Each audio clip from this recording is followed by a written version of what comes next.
Sunday, Monday, Tuesday पूरे 3 दिन दिल्ली में गुजारने के बाद अब बारी है वापस घर जाने की, घर वापसी की। मेरे पीछे आप देख सकते हैं बस। इसी बस से मैं आया था बड़ी परेशानियों के साथ, लेकिन अब बड़ी आसानियों के साथ इसी बस में दोबारा मैं घर की तरफ लौट रहा हूँ।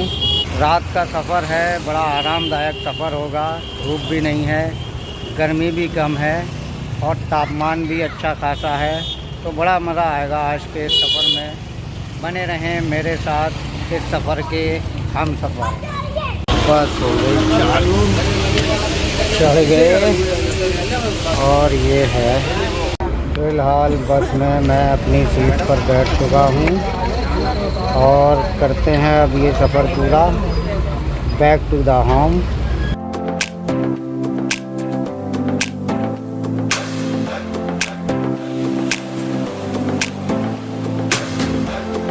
ग्यारह बज के 13 मिनट हो चुके हैं, रात का वक्त है और हम पहुंच चुके हैं एक ढाबे पे जिसका नाम है साईं ढाबा।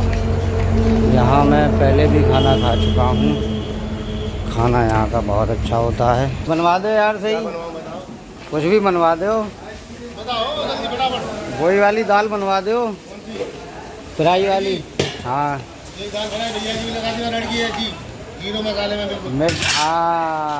याद है। तो ये हैं ढाबे के पंडित जी और ये हमें खाना खिलाते हैं, बहुत मज़ेदार जायकेदार। पंडित जी बताइए खाना वाना कैसे बनाते हैं? खाना बढ़िया बनता है सर, बढ़िया एकदम स्ट्रॉन्ग वाला खाना। क्या क्या मिलता है आपके यहाँ? हमारे यहाँ मिलता है शाही पनीर, कढ़ाई पनीर, मलाई कोफ्ता, जीरा दाल मखनी, चना मसाला, छोला मसाला, छोले पनीर, मटर पनीर, पालक पनीर, पनीर भिंडी पनीर का प्याजा, लेटा पनीर, बैठा पनीर, पनीर चालता पनीर, सूखा पनीर, हांडी पनीर, खोवा पनीर, मलाई पनीर। अरे वाह यार, एक ही सांस में सब कुछ बता। भाई साहब रोटी बटर वाली लगेंगी और ज़्यादा मतलब ऐसी मत कीजिए। हाँ मतलब ज़्यादा मत फेंकना। हाँ काली ना हो, सफ़ेद सफ़ेद हो, थोड़ा मुलायम। फ़िलहाल मैं आ चुका हूँ ढाबे पे और यहाँ आप मेरे पीछे देख सकते हैं किचन जिसमें खाना बनाया जा रहा है और मुझे यहाँ की दाल बहुत ज़्यादा पसंद है और मेरे लिए सलाद भी है। मैं यहाँ कई बार खाना खा चुका हूँ ज़िंदगी में, मुझे खुद ध्यान नहीं है कि यहाँ कितनी बार मैं खाना खा चुका हूँ। यहाँ का खाना बहुत जायकेदार लगता है मुझे और इस बार देखते हैं रेसिपी थोड़ी चेंज की गई है मेरे लिए, देखते हैं उस चेंजिंग में क्या होता है। और बसें आप देख सकते हैं, गाड़ियाँ खड़ी हुई हैं, लोग खाने के लिए आ रहे हैं। लगभग 24 घंटे इनकी सेवा जारी रहती है। खीरा आता है, अच्छा है खीरा, मतलब अच्छा होता है, कड़वा नहीं है, क्योंकि खीरा ज़्यादातर कड़वा होता है लेकिन ये कड़वा नहीं है, अच्छा जाएगा इसका। दाल तड़का या दाल फ्राई प्लेट पंडित जी इसमें नहीं खा पाता हूँ। हाँ प्लेट में, हाँ ये इसमें रख लूँगा मैं। अरे बटर लगा देते पंडित जी। बिना बटर की रोटी टाइट जल्दी हो जाती है, छोटी रकाबियों मुझसे नहीं खाया जाता।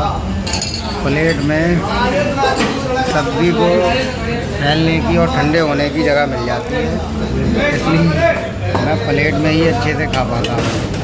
पता नहीं क्यों मेरी आदत पड़ी हुई है। और ये मैं दाल निकाल ले रहा हूँ प्लेट में और ये बटर वाली रोटी है बाकी है मेरे पास, क्योंकि बिना बटर की मैंने बताया था टाइट हो जाती है। तो अब पहले हम खाना खाते हैं, बाद में ब्लॉग बनाते हैं। तो खाना खा के हो चुका हूँ मैं फ्री और मेरे हाथ में आ चुकी है पानी की एक बोतल और आप पीछे देख सकते हैं ये ढाबा और ये बसें और ये गाड़ियाँ कितनी ज़्यादा तादाद में यहाँ रखी हैं। इस ढाबे का खाना सस्ता भी है और अच्छा भी है। अब 100 रुपये में 4 रोटियाँ खाई मैंने और मज़े से मेरा पेट भर गया। मैं अक्सर यहीं पे खाना खाता हूँ, जब दिल्ली से घर वापसी होती है मेरी तो यहीं मैं खाना खाता हूँ। ये जगह है पुराना, अलीगढ़ से लगभग 40 या 45 किलोमीटर दूर होगी और दिल्ली से अलीगढ़ की तरफ अगर हम जाते हैं तो यमुना एक्सप्रेस वे जैसे ही हम लोग पार करते हैं तभी ये जगह आ जाती है। और इस बार हमारी बस ज़्यादा जल्दी चलने वाली है। ये देखो हमारी बस खड़ी हुई है। और अब मुझे और क्या लेना है मैं ध्यान कर लूँ। हाँ, एक कोल्ड ड्रिंक भी मुझे लेना है। आप लोगों से बतियाने में मैं भूल ही जाता हूँ, तो कोल्ड ड्रिंक भी लेना है। भी खा लिया, पानी भी ले लिया, कोल्ड ड्रिंक भी ले लिया, और तो कुछ नहीं बोल रहा मैं।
तो भाई लोगों, आज मेरे साथ एक अजीब हादसा हो गया।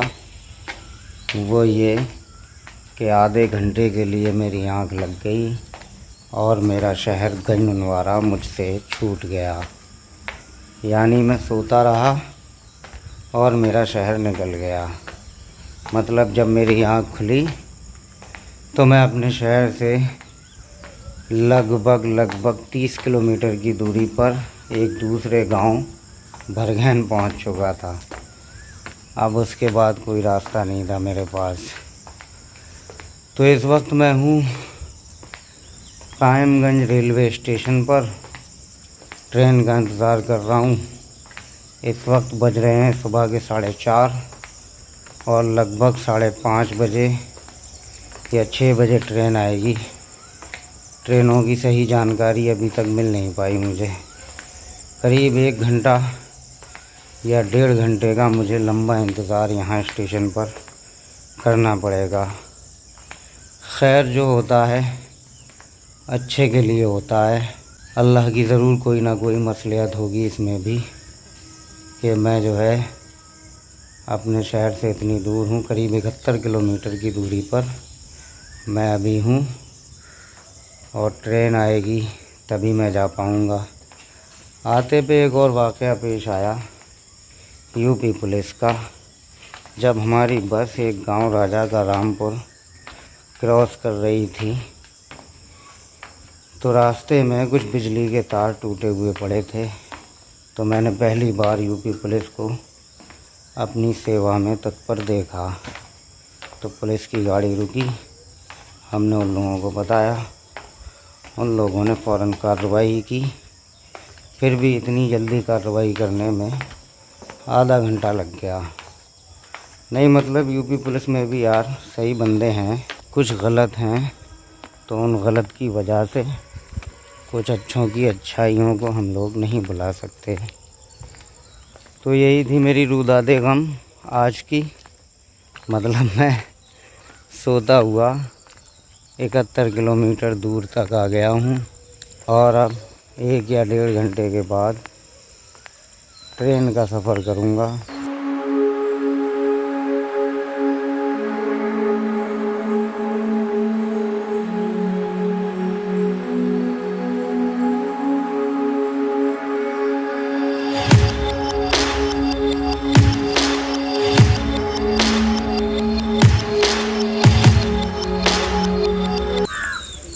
सुबह के 5:05 हो चुके हैं और ये टिकट मैंने ले लिया है।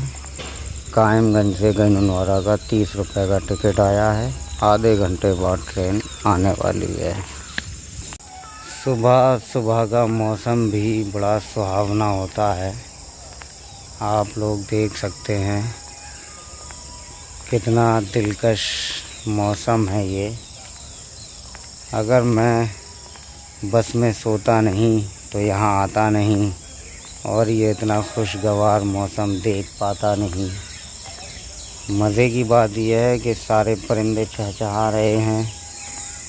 मेरे इस तरफ सब खेत ही खेत हैं। परिंदे उठ गए हैं लेकिन लोग अभी तक नहीं उठे। मैंने याद होगा आपको जामिया मिल्लिया इस्लामिया के एक ब्लॉग में आप लोगों से कहा था कि अगर हम अकेले किसी चीज़ में फ़ेल हो जाएं तो बड़ा अफसोस होता है। तो मतलब मैं यहाँ रेलवे स्टेशन पे जब आया तो मुझे ऐसा लगा शायद मैं अकेला होऊंगा यहाँ, लेकिन मेरे जैसे करीब 50 मुसाफिर और थे। तो मेरी थोड़ी हिम्मत बढ़ी, मेरा दुख थोड़ा कम हुआ और अब मैं इंतज़ार कर रहा हूँ ट्रेन का। ट्रेन आने में अब सिर्फ 21 मिनट बाकी हैं। 21 मिनट का ये वक्त भी टहल टहल के गुज़र ही जाएगा स्टेशन पे, क्योंकि सुबह का मौसम है बड़ा सुहाना, खुशगवार, दिलकश, दिल फरेब। परिंदों की आवाज़ें बड़े अच्छे अच्छे नग़्मे गा रही हैं। बड़ा मज़ा आ रहा है कि किसी को घर से निकलते ही मिल गई मंजिल, किसी को घर से निकलते ही मिल गई मंजिल, कोई हमारी तरह उम्र भर सफ़र में रहा।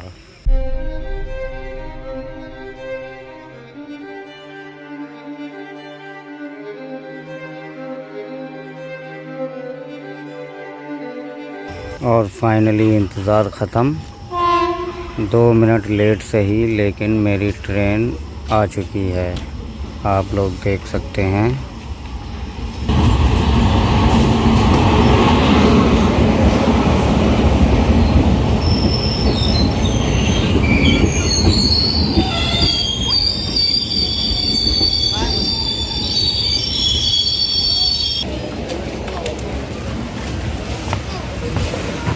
और अब मैं आ गया ट्रेन के अंदर। कोई सीट खाली है क्या? नहीं है। ट्रेन का क्रॉस है मेरे तरफ, आप देख सकते हैं। आज गाड़ी जा रही है, जाने के बाद ट्रेन में इतनी भीड़ नहीं है जितनी मैं समझ रहा था। सवारियाँ बहुत कम हैं, एक जगह पे। अब 1 घंटे में मैं घर पहुँच जाऊँगा।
सुबह के 7 बज गए और मैं पहुंच गया अपने घर। आधा घंटा लेट सही, लेकिन मैं पहुंच तो गया अपने घर गंजनवाड़ा। 5 घंटे का दिल्ली का और यहाँ तक का सफ़र था। वो सफ़र मैंने लगभग 12 घंटे में पूरा किया, यानी डबल से भी ज़्यादा टाइम।